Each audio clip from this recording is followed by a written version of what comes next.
it's so difficult to nurture like a good relationship with your body when you're staring at it in the mirror every day for hours. I feel like we could do this. I feel like potentially I could make the team for the Commonwealth Games, even though I've taken 8 months out, and you can't really do that in elite sport. But I had this dream and I was like, if I don't try, I think for the rest of my life I'll be asking what if. It felt like you were in a different bubble. It was very intense. There was a lot of filming. I had to create all the routines myself. Carlos Acosta and Dominic Antonucci, who are my directors here, they were like, we'd love to offer you the apprenticeship. Hey everyone, if you are new around here, my name is Hannah Martin and I am currently a dancer at the Birmingham Royal Ballet. Today I wanted to take the opportunity to kind of talk you through a little bit about my story of how I became a professional ballet dancer. It's very unconventional. It's very up and down, a roller coaster of a story.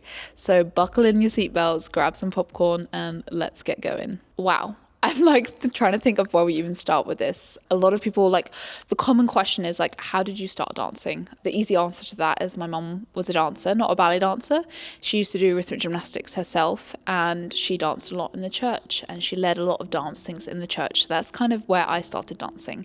I remember from like day dot, I was on stage with my family performing little dance pieces that we did. So it was very natural to me to kind of go down that route. I remember just having worship at church and just dancing all day. I loved improvised movement. Improvising was one of my favorite things to do, and it still is. And just hours and hours of just improvising to the music, feeling the music, expressing myself through the music. So that's where it all kind of started, this whole crazy journey that I've been on. Little did I know that it was gonna take me on quite a crazy path. From there, we moved to London. I did a few, baby ballet lessons when I was younger. I went to the Royal Academy of Dance, did like my graded stuff, nothing highbrow. I just loved to dance, and I think that was what came across. I don't know if I was very flexible as well, but I didn't know if I had much natural talent when it came to ballet, to be honest with you. I tried out for Royal Ballet Associates. I didn't get in.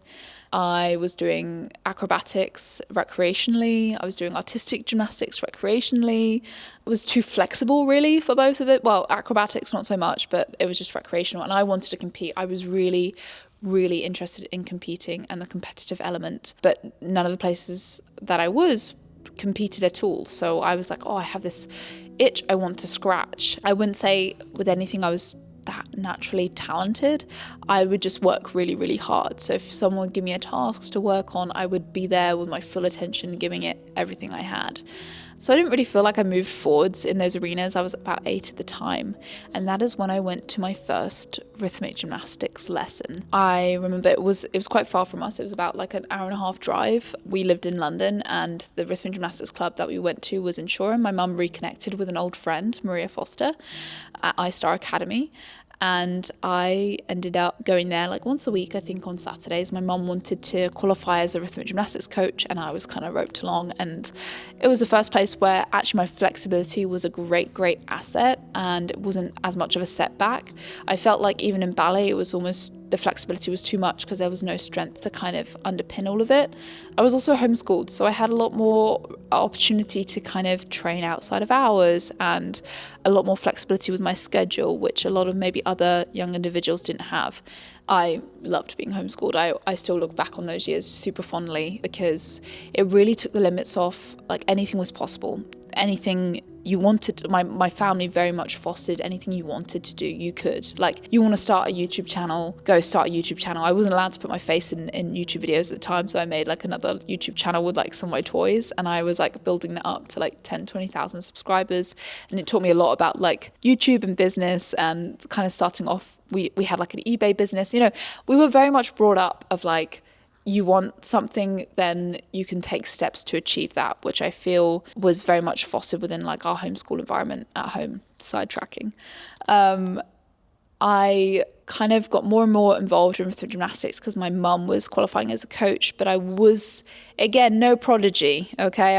I've spoken about this in some other videos, so I'll brush past it a little bit in this one. If you want to go watch that video, it's the one like from novice to champion or something. I'll link it down below. Here's the thumbnail. But from there, I still did like ballet. I started to go into vocational grades a little bit. So I was doing my like intermediate foundation and stuff like that. And rhythmic gymnastics was starting to become a bigger part of my life because my mum opened a rhythmic gymnastics club in London. Again, very recreational. I started competing in rhythmic gymnastics, which was always my dream, to like compete, to win some medals. It was just like that kind of childhood dream. But I started to realize that there was a lot of competition in my age category. You know, all the other age categories would have like 4 or 5 people competing, and then in my one apparently there was like, you know, 25 or 20. So there was a lot of girls my age wanting to do rhythmic gymnastics, and it was not an easy, even in the novice competitions there was a lot of competition, which definitely pushed me a little bit more. My problem was I didn't understand the scoring system. I didn't understand what I actually needed to do to get better, and this kind of started the learning curve of me and my mum, her being my coach, and us trying to understand what the judges wanted together. And so we worked together in London during the week and went to ISTAR Academy on the weekends. So it was like a lot of like jumping back and forth, a lot of traveling. I remember watching the British Championships, as I said before, when I was like 10 or 11 years old, and thinking, oh my goodness, like that is everything I want to do. Like I want to be one of those girls on that stage. I used to watch it every day. I used to learn all the girls' routines from the British Championships. That live stream changed my life. I remember not even wanting to watch it, and then afterwards I was like, because my mum was like, you should watch this. I'm like, oh, you know when your mum tells you to do something and you're like, oh, I don't want to do it because my mum's asked me to do it.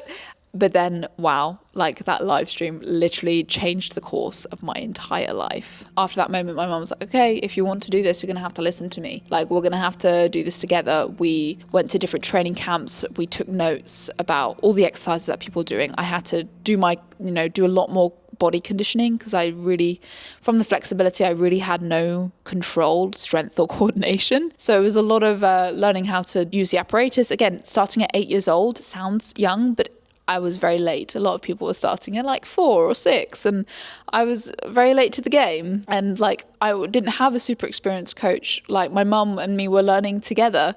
I remember one time a little bit later on, this was after I became British champion and stuff, my mum was like, okay, like these girls at the Commonwealth Games that we watched the Commonwealth Games online, and she's like, oh, they chuck the ball in the air and they do loads of spins underneath and they catch it. That's probably going to get points, right? Let's go into the gym and try it. And it was just like, okay, throw the ball in the air, try and do 3 spins and catch it. Like, that was kind of the method we were using at the time, which was just a bit like, well, you know, both Christians, and I used to call it the Holy Spirit method, because often we would just be guided by like whatever we felt when we prayed what we should be doing. So it was definitely, as I said, an unconventional path. I would say everything within my story and my path has been super unconventional. But yeah, I ended up working really hard. There's a lot more nuance to that story that you can watch in the other video, but I became British champion the following year, under 12 British champion. And then after that, you go into the junior category, where you are competing against girls who are up to 3 years older than you. So it just felt like, I remember I was 12, okay? I cried like on New Year's Eve, because I was like, okay, I'm going to wake up tomorrow and I'm no longer British champion, and I'm going into this big pool of people that are much older, much more experienced and much better than me. And we had a test event. So sometimes as an athlete, you would do these test events where it's not an official competition, you don't win any medals, you don't actually know your scores or your placings immediately after the competition. It's just a control event where the top athletes in the UK come together and compete against each other in front of a control panel of judges. These are the people who make the decisions, who goes to the international competitions, who gets selected for the national team, etc. So you get hear the scores like a week later, and where you might be flying to, if you've been selected for the national team, to go to different competitions. So I remember this being January, first month literally of being a junior in this big category now. And I went in and we'd amped up my routines a lot. We'd added a few of the throws and a few spins underneath, and hoping that it would up my points. And did the competition. It was okay. It was not perfect. It was not awful. A week later, we get the results, and I came out on top of the juniors. And I was like, well, that was just so unexpected. I started flying all around the world as a junior. Went to Athens and France and Serbia, and it was a whirlwind. It was like all my dreams coming true right before my eyes. A very exciting way to kind of start my rhythmic gymnastics career, because things really did feel like they kind of just magically opened up. Magically, I mean, worked super duper hard, and there was a lot of, I feel like I'm sugarcoating the story. There's obviously a lot of pain and a lot of ups and downs and disappointments and struggle in the midst of all of that, which maybe I'll get into on another video. But this was definitely like my pathway to where I am now, just having to work, so hard. In some of those training camps, we were like working 8-9 hours a day. I always remember when I was a junior, right at the end of the day, they did a sit-up jump competition. If you don't know what a sit-up jump is, let me demonstrate for you for a second. Right, guys, this is sit-up jump. Ready?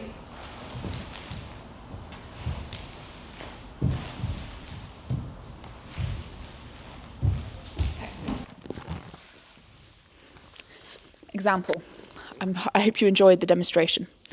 It was right at the end of the day. We'd done 8 hours of training or whatever, and our national head coach said, okay, we're going to do sit-up jump competition right at the end of the day. Whoever wins, I'll buy them a chocolate bar. And me and this other girl, we were like number 1, number 2 in Britain, and we kept like interchanging throughout the season. We were so competitive that even at the end of the whole day, we just kept going and we were not going to stop. We just kept going and going until the coach ended up having to say, when it gets to 5 minutes, I'm going to stop you both and get you both a chocolate bar. So that was the kind of determination that we had. And no matter how long we worked, I came in and gave everything, which often led me to burnout quite a few times. But like, I just loved being able to give myself so wholly and fully to something and see the results pay off. It's a beautiful thing when you see the results pay off. And I loved it. During that time, I was still doing my vocational ballet grades. But if you guys know the syllabuses, you learn one class and you do that class over and over and over again until you take the exam. So kind of that skill of learning new steps wasn't really being developed much at that time, which will impact the story later. So I'll just add that detail. I think at 12 I put my first pair of point shoes on, but we were just, again, I was not doing a lot of point work. I didn't really do much point work until I was 16. Ballet was very much humming in the background of this bigger picture. Went to the European Championships in my second year as a junior. Had quite a successful first year as a junior. I was English champion. I won a few British titles. I went abroad, qualified for the European Championships, did the Junior European Championships, ranked in the top, I don't even remember, maybe top 30 in that. I think I came 24th in clubs, which sounds like very far down, but in the big scheme of like how competitive the world stage was, for me, that was really, really good. Like, for example, the top 24 gymnasts in the world go to the Olympics. So like me getting that result was like, okay, maybe one day I could see myself potentially qualifying for that. Like maybe that's not just a pipe dream. And then after the European Championships, my mum being my coach put a lot of stress on our family, not just, hello, my camera just also thought the same, sorry. Let me just bring you back into focus here. Put a lot of stress on our family. She was always out training me, and I have 3 other brothers. It was also self-funded in the UK, so it was all coming out of our own pocket. We didn't have tons of money, so my mum made the decision to stop me doing the sport for that time, which was very sudden and painful. At that point, I was 14 and kind of the top junior in the UK, and things were, going well, and I was preparing to be selected hopefully for the Commonwealth Games in 2 years' time, and that was kind of the main focus for me. So when that all came to a kind of crashing end from one day to another, that was like, whoa, who am I anymore? What's happening? What do I do with my life? At that point is when I started doing ballet more full time. Not many people know this part of the story, because a lot of people know when I was 16 is when I switched to ballet, but there was actually a period of 8 months where I focused on ballet when I was 14, when I initially got taken out the sport. And so I met some really amazing ballet teachers who kind of took me under their wing, and I worked with them almost privately for 8 months.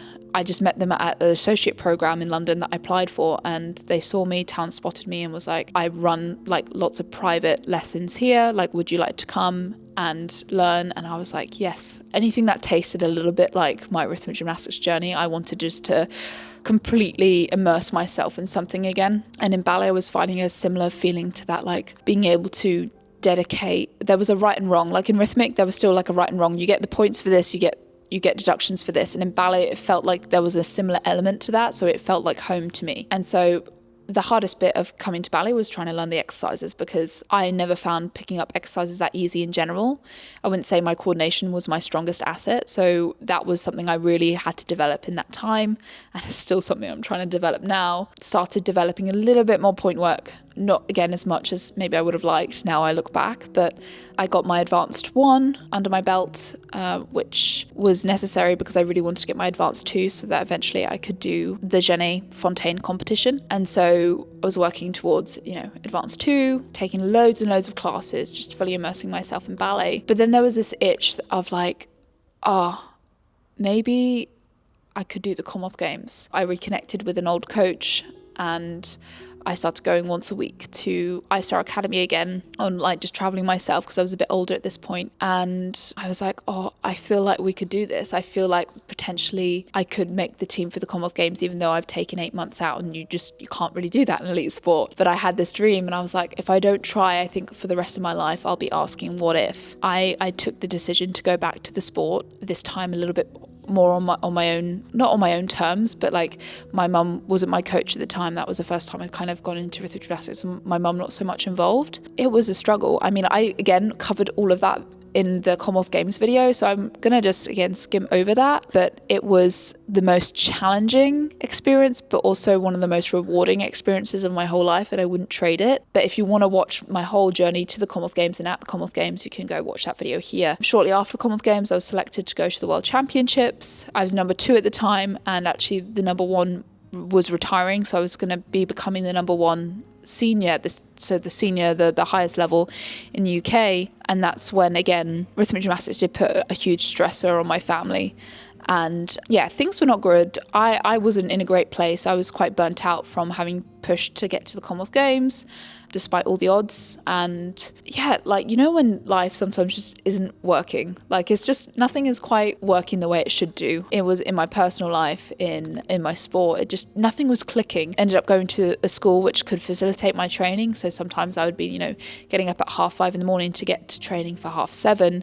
I'd train 7:30 to 9:30 and then do a full day of school and then train 5 till 9 in the evening. That was like my normal Monday schedule, which like is a dream. Like as an athlete, that's kind of what I wanted. I wanted to be training. I wanted to be, training as much as like, the Russians were. It was definitely taking a toll, especially since I'd never been at school before either. So that was a whole new experience for me. I'm going to be honest, I was struggling. I was definitely struggling mentally and physically in those moments. That struggle was extended into my family. And in the end, they made the decision that I was coming out of the sport. That was probably one of the hardest moments of my life and one of the biggest identity crises I'd ever had, because it was it had been my dream, and Olympics was kind of what I was aiming for. All of that coming to a close. Again, it was a bit of deja vu, like overnight, one day doing it, next day not, was an interesting experience. I was still at this school where everyone was going to the gymnastics club, and I wasn't allowed to go to the gym. And I would see all my friends going, and I wouldn't be able to go, and that was very, very painful. And I was doing my A-levels at the time, which A-levels is a 2-year course, and we were only about 3 months in. And because I'd been at so many training camps and stuff, I'd really not done much of the work yet for the A-levels. But I really wanted to kind of go and start my new life, and I thought I was taking the decision that was probably going to be in ballet. There's definitely more of a career in terms of having a stable job in ballet, whereas rhythmic gymnastics was still very much self-funded. So I definitely think that's what my parents wanted more for me as well. And I did love ballet, and I do love ballet. They saw that as an avenue for me to go and have a stable job. Little do they know how hard that is actually to get in the ballet world still. And so I ended up going into, training a lot myself. I was training my garage a lot. This was before it was cool in COVID. I was training my garage before it was cool. Yeah, and so one day I went to my school and I was like, I want to go to ballet school and I'm going to blitz my A-levels. It was, I think, end of January time. The exams for A-levels was in like May, and I was like, I'm going to take them this year and I'm going to blitz them in like 3 or 4 months. They looked at me like I was crazy, but I was like, if I want to go on to my next thing, I have to leave here. And so they were great. They supported me. They allowed me to take my A-levels a year early. I did have to drop maths, unfortunately, because the 3 A-levels maybe would have been a bit much. So I did dance A-level and I did English literature A-level. Got them done in 3 months. I remember the day that I told my English teacher I was going to be blitzing my A-levels, and he literally stacked the books up in my hand, like above my face. He was like, can you read all these by next week? And I was like, yes, I can. So I ended up blitzing my A-levels, got them done. It was crazy because at the school at the time, it was their first year of doing dance A-level. They'd not actually created a curriculum yet for the second year. And so I was kind of trying to cover that. Again, everyone's super helpful, but trying to cover that and learn it myself, which homeschooling teaches you how to do that, which was really, I'm so grateful for my homeschooling background, which kind of helped me to achieve that. Passed straight A's, it was great, you know, A star for dance A-level and A for English literature, so I was really happy to have still achieved. I don't like to underachieve. I would have loved to get A star in English literature, but you know, we move and groove, we move on. That was a difficult point in life. And I was also auditioning for ballet schools. I think, you know, a month after I finished Rhythmic, I was already filming audition tapes, which now I look back was just way too soon, but you know, time is money in the industry. And I was already late to go to like an upper school, because in ballet, really, you train your whole life to get to join a ballet company. You don't have a career in elite sport really up to 16 before you decide to do ballet. It was very, very late. I'd done a few like little shows with like Southern Youth Ballet, which was great. I did like the main roles of Pineapple Pole and also Sugar Plum Fairy in their shows, which was great experience and really good for me to do shows. I think they were potentially my only shows I actually did on Point before joining a professional ballet company, which is actually mad. I did 2 shows on Point before joining a professional ballet company, maybe 3. Yeah, crazy stuff. Looking to audition so late in the game was a challenge, and a lot of, even myself, I doubted whether it was going to be possible. There was so much I needed to catch up on, sometimes not even knowing where to start, what areas I really needed to work on. I did get into a ballet school, not the one that I really wanted. I wanted to get into Elmhurst, and I got through to finals and then didn't actually get a place, and that was really devastating. I remember sitting in my garage and thinking, I can either get on this cross trainer and continue to go after my dreams, or I can give up right here because this is just too painful. I'm glad I decided. I got on that cross trainer and I was like, nope, we're doing this. Like, we're either gonna fall here or we're gonna use this as fuel. And we used it as fuel. During the time for auditioning for ballet companies and blitzing my A-levels, I got approached by this TV show. They had asked me the previous year whether I would consider auditioning this new show called The Greatest Dancer, and I was actually at the World Championships at the time, so I couldn't audition that year. And then the following year they followed up and said, hey, would you be interested in auditioning for this TV show? And I was like, you know what, I have nothing else to lose. The only thing to lose is that really ballet companies and the ballet industry is not, I haven't found that they're super into the whole commercial side of like big TV shows and stuff like that, especially here in the UK. Like, I remember at the time, even having a social media, even having an Instagram or a YouTube wasn't really accepted in the ballet industry as much as it is now. Even now, like, it's still like people have different opinions on it. But back then, I even had a ballet teacher say you need to get rid of your YouTube if you want to join a ballet school. I was like, whoa, like, if I go on this TV show, this could potentially ruin my chances of ever joining a company or joining a school. So it was a huge risk. But at the time I was like, you know what, I prayed about it. It felt like a good opportunity for exposure, and let's just see where this goes. They were quite clear that they wanted me to use the apparatus, especially in my audition piece. I was a bit like, whoa, like, I'm trying to redefine myself. I'm trying to find my identity outside of being a rhythmic gymnast now. Like, it was almost quite painful to revisit rhythmic gymnastics and be like, oh, like, if I can do it for this show, why can't I do it as an athlete? So I found that like a bit challenging, of like, I'm really trying to separate myself from this now, but this is what they want me to do. So I did the audition using my apparatus to begin with. To my absolute surprise, I was like the kind of golden buzzer act of that first audition, but that was all filmed like earlier on, and so I wasn't allowed to tell anyone that I had got through to the live shows because nothing had aired on TV yet. And so I went to this ballet school and I was like, oh gosh, like, I might have to take either like a week or a few weeks off in January from the school to do this TV show, which I'm not allowed to tell anyone about. That was an interesting thing to navigate. But in the end, it ended up me actually having to leave the school in order to ensure I could do this TV show, which I had signed papers for. So I was like, I got to do this thing. And to be honest, the school hadn't felt like the right fit for me at that point in time. So I was quite relieved of like, okay, we're back to square one, but I have another year to train and see what comes of it. We'll do this TV show. Who knows what's going to happen with this? Let's just see. I could be out in the first week of the live shows, or I could make it through to the final. I have no idea. Also, Could this ruin my career? I don't know. We're just going to wait and see. So it was a huge risk to take it, and I had to take my training very much into my own hands. A lot of the time I was training on my own. I was taking open classes at Dance Works. I was going into the studios. The church let me use their rooms, which wasn't the right dance floor, but like, praise God, I had somewhere to train.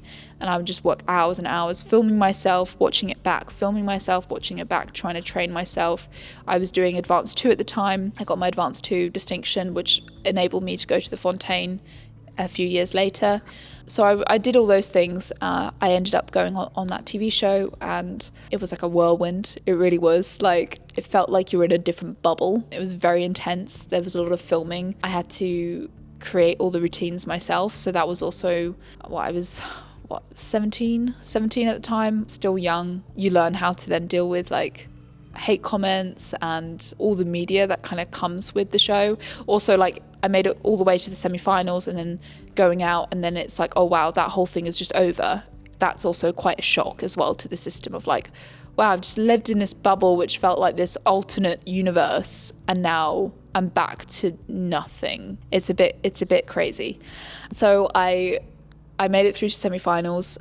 You know what? I'm trying to even like remember what it was like. I remember I got quite ill on like the third show. I had the most intense routine, and I really couldn't breathe because of my whole system. I just remember being at like 2 or 3 a.m. like mum steaming with me to try and like open up my air passageways so I could do the show. You know, we would be in wherever they were filming it at like 8 a.m. in the morning. You'd do like a run through at 8 a.m. in the morning without costume, and then you go and get all your hair and makeup done, and then you do like a full run of the show, like with the presenters and everything, like doing it with like hair and makeup and costume and lights and everything, like it's like an actual filmed performance. And then you'd have like 20 minutes and then or 20 minutes, maybe an hour or something to have dinner, and then you'd actually do the live show. So it was like kind of a very intense, crazy environment. I loved it. I was exhausted by the end of the 5 weeks that I was doing it, but like, would do it again, like would live that again. It was super fun, but definitely felt like it wasn't real in some ways. It was just so out there. You'd also learn a group piece each week, so you had to come to rehearsals on Sundays if you got through, and you'd learn the new group piece for the following week. It was just, wow,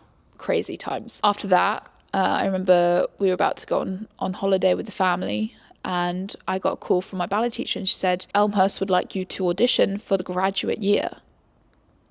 I was like, what? Like, last year they didn't take me for their first year program. Now they want me to skip ahead 2 years and go into their graduate year for September. And I remember, like, you know, I got back from my holiday, went straight to the studio, and we filmed a whole audition piece for them, which I'm so glad we did, because I had my final audition on the Wednesday, and we went in lockdown on the Monday. So the audition didn't end up happening, but we sent the video that we recorded to them, and they accepted me. I got into graduate year. We all then went into lockdown.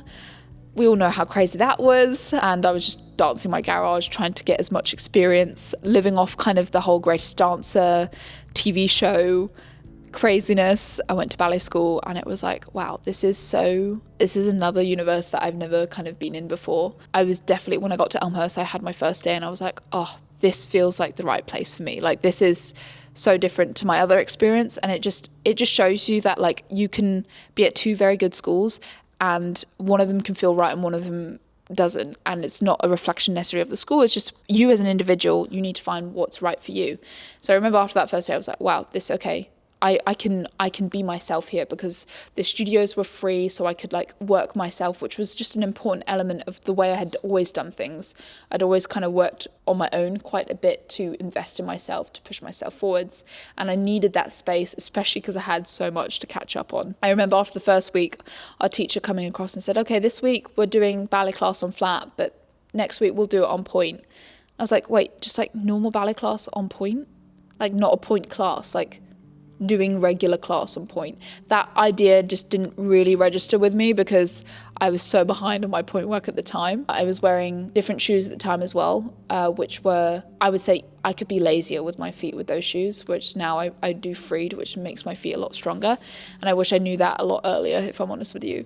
But they were good for that season of my life. They were probably what I needed to be able to get into ballet school, get into a company. Otherwise, I would have just been stuck trying to figure out how to use free shoes. Before I knew much about ballet, I felt like I had to do like a crash course in ballet for myself. I would stay in the studios till 6, 7, 8 p.m. at night. We'd be starting at 8:40 in the morning. I was just fully sold to the dream. I was like, if I'm here, I'm going to use every last bit of everything I have to see if I can have a career in this industry, which I started realizing was a lot harder than anyone expected, my family, me included. But I was willing to work for it. I was willing to put everything into it. We went into another lockdown again after December, so I only had 3 months at the ballet school. And then we went into lockdown, which we had online lessons, but there's obviously a very limited amount you can do with that. We went into lockdown for another 3 or 4 months. And I remember that being another turning point of like, I can either commit and really try and do this, or I give up here. Because ballet school is difficult. It's really hard. The other students are your friends, but they're also your competitors, and you're all pushing for the same jobs.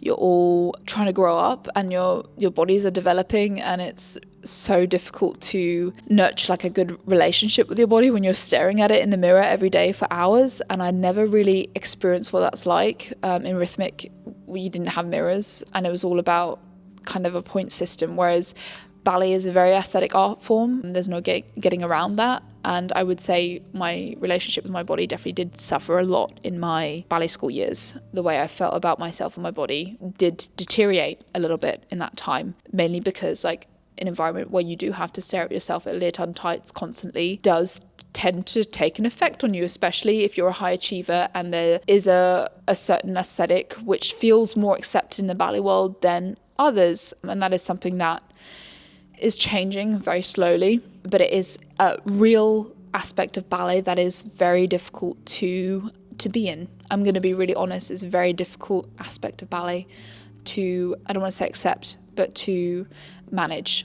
And your relationship with yourself and your body is difficult because it feels like such a part of you. And so when someone judges your body, it feels like they're judging you as a person. So kind of trying to separate my identity as a dancer and an identity as a person, I didn't have a separation. That was just all who I was. So if I didn't feel like my body looked good, I felt like I was failing as a person. And I think that is something I've had to work on a lot. It's still something I'm working on. It's still something I have to constantly check in with myself.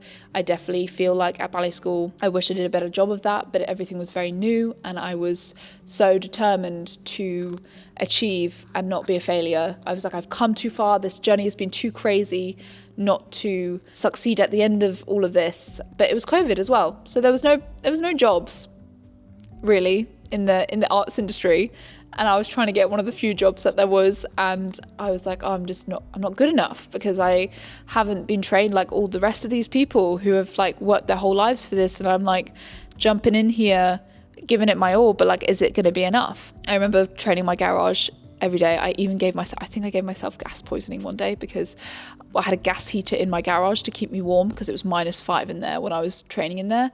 I have a big family, so doing it in the living room wasn't really an option. I was quite ill at one point because I just had been there with gas heater like most days from like 8 till 6. But that's just, I just had that focus and that motivation, and I just loved it. I just loved pushing myself in that way. So when I went back to ballet school, I came back with a bit more confidence because I'd really focused on my point work, improving that. I remember coming near the end of my graduate year, it must have been May or June, and by that point I still hadn't got a job yet. I think I was going to go to some I think I was going to the English National Ballet graduate program, which I was still quite excited about, but it wasn't a job. I was struggling a bit with feeling like a failure after all of this work and effort, which I know a lot of ballet dancers struggle with, and just want to say that you're not a failure. This is a long journey, okay? It doesn't just end after you finish ballet school. That's like literally the beginning of your journey. It's not the end. I remember walking around and being like, Lord, like, why did you take me all this way here? Why did I go to Elmhurst Ballet School and then not get a job? Why have I done all of this? And I remember God speaking clearly to me and being like, hey, have you got closer to me being at ballet school? And I was like, Lord, I have never had to hold on to you for dear life ever before like this. And he was like, isn't your whole goal in life to grow closer to God and then bring others to God through that? I was like, oh, wow. Yeah, you're right. So I was like, wow, I haven't failed. I've actually like accomplished a great amount purely because I have deepened my faith, because I've been here. And so that completely changed my perspective on ballet school and the reasons that I was there and the reasons why it maybe had been so hard. I was like, man, I have grown my faith a lot in this time. And if that's all it is, that's enough. The following week, I had the apprenticeship audition for the Birmingham Royal Ballet. At one point, they said they were only going to audition the boys. So I kind of had let go of the dream of ever going to the Birmingham Royal Ballet. And so when we had the audition, I was kind of like, oh, they're probably looking for a boy anyway. I'm not going to like pin too much on this, but I'm just going to give it everything I got. And I had such a sense of peace from God that morning before the audition. There was just like such a like anointing on that day. And I did the audition. I remember afterwards we did fortes at the finish, and the fortes went well. And I came like, we were doing it on stage, so I came back into the wing and I was just like, whoa, like that felt like it went really well. Like I might actually have a shot at this. Like I might actually have a shot. And I had kind of let myself relax. I almost was like kind of crying in the wings. And then they're like, oh, we want to see the fortes again. And I was like, oh, I've got to put myself all back together. And I ended up going back on having to do the fortes again, and they were fine. But then I waited 2 weeks and I heard nothing. And I was like, no one knew anything. I'm like, wow, they're taking a really long time. I've never heard an apprentice take so long to hear. Like since the years I've been here, most of the apprentices know on the day. But for me, it took 2 weeks before they told us. And I was like, couldn't eat, couldn't sleep. I was like, I just need to know. I've been disappointed already so many times before with so many rejections. I just want to know if it's a no. Like I need to have that so I can just put it to bed. And I was in the middle of a jazz class and my teacher was like, oh, Hannah, like, can you go to Robert Parker's office?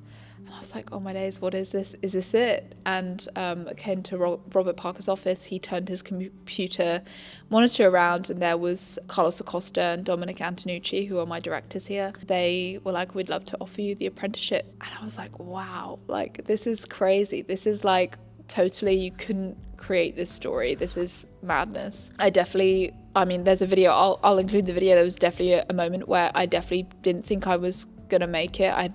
We did the Birmingham Royal Ballet Nutcracker and I didn't feel like, you get a sense often like, oh, maybe I'm going to get into this ballet company. I did not feel that at the time.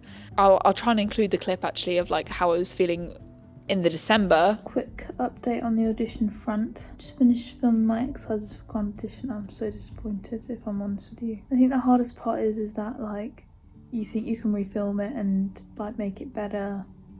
And you think you can send off your best, and it's still, I don't feel like it. If that's my best, then I just feel like I'm rubbish. I feel like I'm trying so hard. I'm trying to push every single door that's there. We can only try. And then I also have a clip of the day that I actually got my apprenticeship, so I'll include that too. I look an absolute state. It's 11 o'clock at night. I've had a full day of school, and right at the end of today, I was told that I was offered the Birmingham Royal Ballet apprenticeship. I was offered the Birmingham Royal Ballet apprenticeship. I cannot believe it. I'm extremely tired, but I'm so overwhelmed and so happy, and I can't believe it's happened. I honestly can't. After the tough year that it's been, to end it on a high like this, I can't believe it's happened. Anyway, it's life-changing. This could change my life. Wow. Yeah, it was a magical moment. And at the same time, I was actually working towards doing the Fontaine. And I did all of it was online because it was supposed to be on the Royal Opera House stage, but unfortunately it was online because of COVID. And I actually ended up getting COVID at the end of my graduate year, which meant I did none of my graduate performances. None of us did, because a few people went down with COVID, so they had to cancel them all. I had to come back and film all the stuff for the Fontaine, like literally having had COVID. I think I was probably the thinnest I've ever been because I had been so unwell. And also, in that time when you're so focused, I definitely felt like I let my health slip a little bit. And it's something that I look back on and think, oof, like I wish I knew how important health is. Health is more important than any success that you can get, because if you lose your health, you lose everything. I don't want to say you lose everything, you don't lose everything, but you want to prioritize your health, because that is what's going to help you have longevity. You can have short-term success, but you're not going to have long-term success if you're not taking care of your health, your mental and your physical well-being. So that is something I wish I could go back and change. Anyway, did the Fontaine. I got awarded the bronze medal, which was, again, kind of a dream come true. Then I joined the company. And I actually have a video about my apprentice year at the company, which you guys can go watch. I won't go into details about that today, but my apprentice year was definitely another huge learning curve. I would definitely say I struggled a lot in my apprentice year to kind of understand. I was still understanding what ballet was. Like, if you've heard this kind of very crazy story, it's not really. I was trying to figure out what company life was all about. And obviously I hadn't been at ballet school that long because we had been out because of COVID for so much of it. Joined the company, learned lots. After my first year, came out with a nasty injury. They wanted to operate, but then I got COVID again, had to have an injection because they couldn't operate for 7 weeks. I didn't react well to the injection, so I ended up having to go to surgery anyway. So it was just a really drawn out process. The surgeon was away for another 4 weeks, so I couldn't get a consultation. It was just like, wow, what is happening? This is just taking forever. And I remember that was my first kind of, whoa, like, who am I? Because at that point, again, all I was a dancer. I completely immersed myself as just a gymnast, and I completely immersed myself as just a dancer.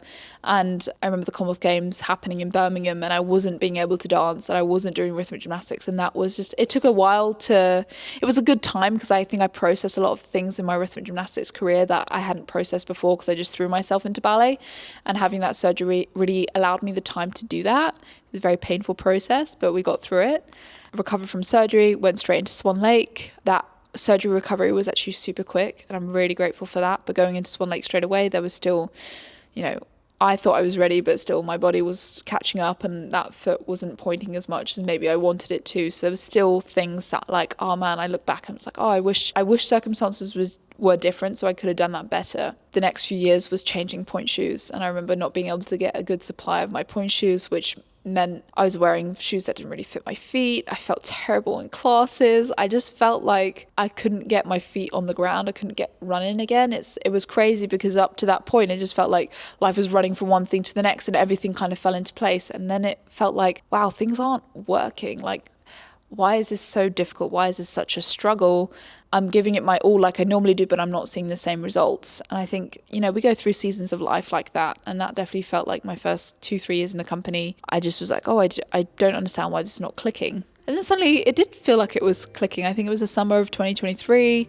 We went abroad to like Luxembourg, Amsterdam, performing Black Sabbath. And I, getting into the ensemble of Black Sabbath was hard to even get cast, was like a mission in itself. Because again, it's competitive. Like, even when you join a company, that doesn't end. Like, your colleagues, you're competing against them for the same roles, which is difficult, and you have to learn how to kind of separate yourself from that. But it is the reality of being in a ballet company, and there's it's the constant being on all the time. You have to be on form all the time, and that is a pressure that is very intense and something you have to learn how to deal with. And I felt like I'd finally kind of started finding my feet again, and then boom, the other ankle goes, have to have surgery again. If you don't know what surgeries I had extra bones in my ankles.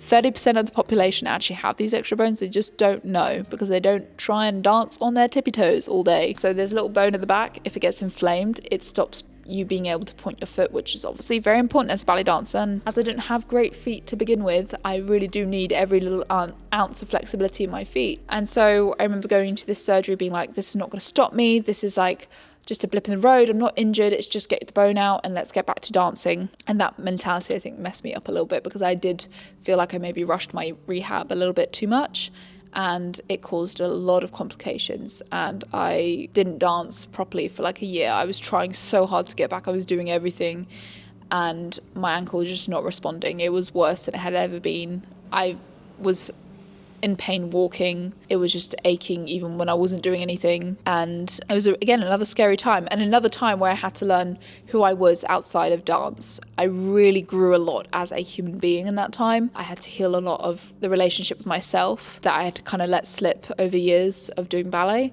And I mean, I have so many videos on that. So you can go watch my whole surgery journey on YouTube, because I like recorded the whole thing basically. And when I finally got back to dancing, that was this season. Again, mixed emotions, because it's like, wow, I'm finally back, but like, will I ever be able to be as good as I used to be? Do I still have it? Do I still have what it takes? Can I come in with a healthy mindset and maintain the healthy mindset with the pressure that we have as professional ballet dancers?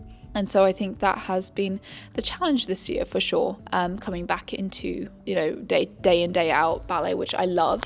It's just trying to make sure that I stay healthy and strong and keep loving the art form, even when it pushes you and pressures you in ways that are even difficult to describe.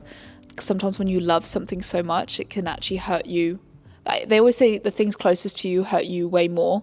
So I think that's something a lot of ballet dancers face. So that is a constant battle that I have with myself, of something like that I love so much can definitely hurt you way more. But this year, as I wrapped it up in the last video about how this year has been redemptive, explorative, but also made me realize like, okay, the last 2 surgeries definitely have been an intense kind of blip in the road. I don't even say blip, because I feel like they've really grown me as a person and as a dancer. But yeah, that is my story of how I became a professional ballet dancer, my story as a professional ballet dancer. And, it's still to be continued, but I thought I would share the crazy journey that I've been on. It's been an absolute roller coaster, and it certainly hasn't ended yet. So if you guys want to continue on this journey with me, make sure to click the subscribe button. Comment down below what your journey has been like, because this is, challenged me beyond belief. Taken every part of myself, I've thrown it into what I do, and I'm just really glad that I have this platform to be able to share this with you. I look forward to sharing many, many moments in the future. Guys, I hope that this provides some encouragement that you don't have to take a conventional path to get to your dreams. And sometimes your dreams themselves can be difficult and challenging, and sometimes the obstacles seem never ending.